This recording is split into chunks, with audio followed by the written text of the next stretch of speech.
السلام عليكم الخوت. قبل ما نبدا الفيديو ديالي بغيت نفكركم في لايك واشتراك في قناه ديالنا فوت، حيت هادشي هو اللي كيعاوننا باش نكملوا المحتوى ديالنا. شكرا بزاف على التفاعل ديالكم ونتلاقاو في اخر ديال الفيديو. Sur un phénomène qui continue de prendre de l'ampleur. Leur nombre a doublé en 5 ans. Un retraité sur 10 vit aujourd'hui à l'étranger. On a parlé de l'Espagne, on a parlé du Portugal, le Maroc est la 3e destination la plus prisée. Pourquoi? Quelle qualité de vie? Quels avantages? Dossier réalisé par nos envoyés spéciaux Anthony Joly et Tatiana Dalido. C'est la retraite dont il rêvait. Tremper les pieds dans la piscine au mois de décembre par 26 degrés. Depuis 3 semaines, Nicole et Patrick Play savourent la douceur de l'hiver marocain. On a un climat qui est vraiment exceptionnel, avec cette montagne qui nous protège. Et c'est un coin de paradis, quoi. C'est-à-dire ce qu'il y est. C'est notre récompense. Voilà, la récompense de toute une vie. Depuis 5 ans, le couple passe 6 mois de l'année dans ce camping près d'Agadir. En 2010, un de leurs amis leur parle du Maroc. Ils visitent le pays une fois, le coup de cœur est immédiat. Lui, l'ancien électricien, elle, l'animatrice en grande surface, décide d'investir 45 000 € dans ce mobil-home de 60 mètres carrés. Sur la véranda 30 et sur le mobil-home 30, ce qui fait 60 mètres carrés au total et 15 mètres carrés de terrasse extérieure. Et vous avez la cuisine, le salon et à l'intérieur... Un grand salon cuisine et 2 chambres pour accueillir leurs enfants et petits-enfants. C'est du camping sans être du camping, je veux dire, c'est du haut de gamme, quoi. Dans ce camping 4 étoiles, la clientèle est composée uniquement de retraités et quasiment tous de la même nationalité. Des Français ici, des Français aussi. C'est vraiment partout dans le camping. Voilà, c'est un petit village français. Tu vois le drapeau? Ça représente quel pourcentage là sur... Ah, ils sont sur le 90. Hein.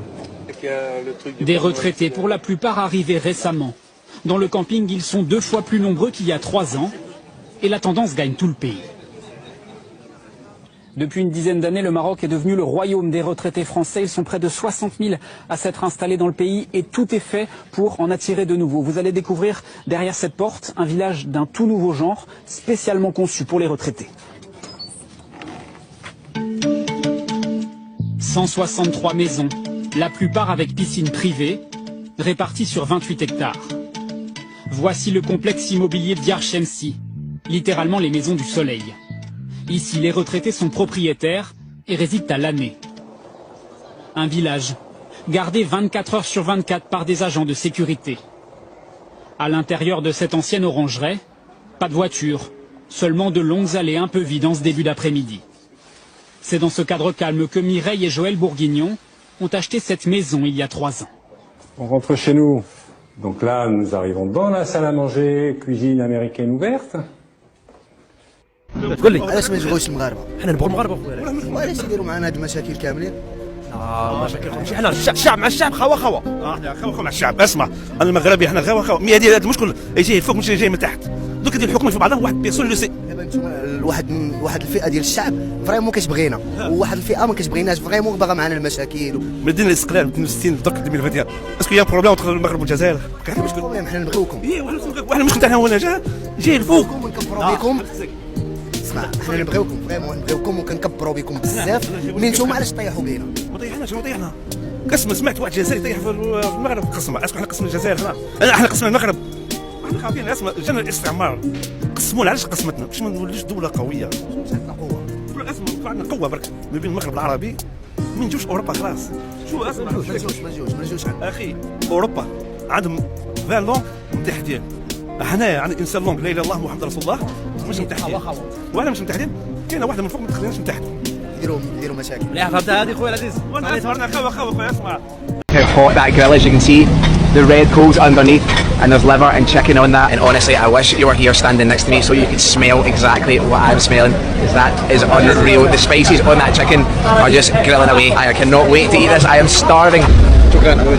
This seems to be a theme across Morocco, to eat off these little bits of paper, which is really good because at the end all they do, scrap it up, throw it in the bin, table's clean and ready for the next person. This is soup Moroccan. This is your recommendation? Yes. Perfect. Oh my goodness. Bubbling away. They're laughing at us.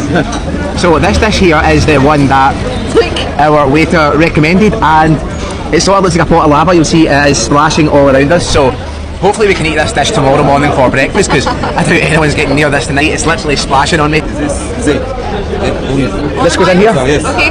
And look at the colour of these chickpeas in our beautiful Moroccan salad. I'm so excited. Perfect. Thank you. Only will watch it. It's so big. Thank you.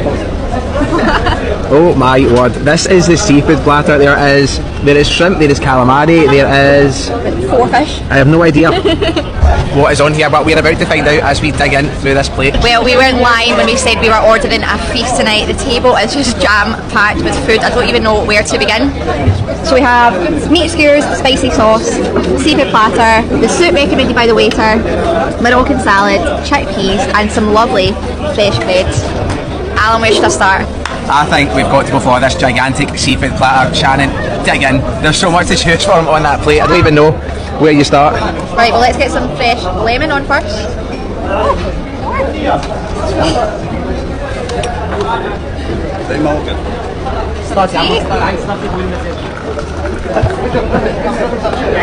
Oh, so high.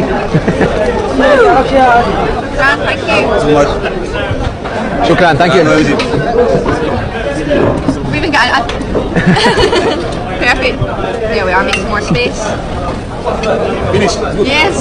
I think we need a bigger table. We actually have so much food on this table here that they've had to bring over another seat to put the bread here. Just check this table. I'm going to try the calamari. You can see it's got a sort of bready coating on the outside, and I imagine this is going to be super fresh. It's so tender and juicy. It's almost like chicken, you know, sometimes you get it when it's very rubbery. That is just melting away in your mouth instantly. Good start. So what most of us think of when we think of Moroccan food is couscous and chickpeas, so we're going to dive in and try exactly these. Look at the colour of these chickpeas. When I was back at home, I used to eat chickpeas all the time because they're so full of protein. They're so healthy, but I've got a funny feeling I have not tasted anything yet. I'm just going to scoop a couple of them up on this lovely baguette. Oh my goodness, that is unreal. Those chickpeas are just so soft, and let me tell you, all those fresh spices and flavours which are making that little dressing go so bright yellow just absolutely explode in your mouth. It's not really packing with flavour the way I thought it was going to be. Usually when we see food that's yellow, we instantly think of like curry, you know, Indian kind of flavours. This is completely different. It's almost got more of like a sweet flavour, and there's a wee bit of like tomato-ness poking through a little bit. Chickpeas, 10 out of 10. Well, you have me very excited to try these after that. Look how much that sauce is just soaked up into that bread. Yeah, there really is like a sweet tomato flavour in that, almost like lentils. So I don't know if it's kind of been cooked in like a lentil broth and mixed in with vegetables. That is so tasty and so healthy. It's time to try the waiter's recommendation of the soup. We actually have no idea what type of soup this is, but he told us to pour a drizzle of this olive oil on top. Finally, it has started to settle down.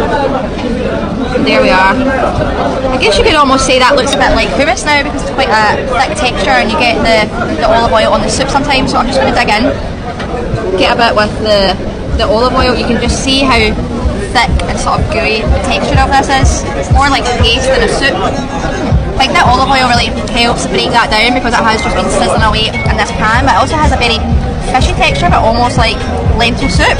Really surprised with that. That is delicious. Well, if you've watched any of our food videos in places like China or Thailand, you'll have seen the soup that we ate there was completely different.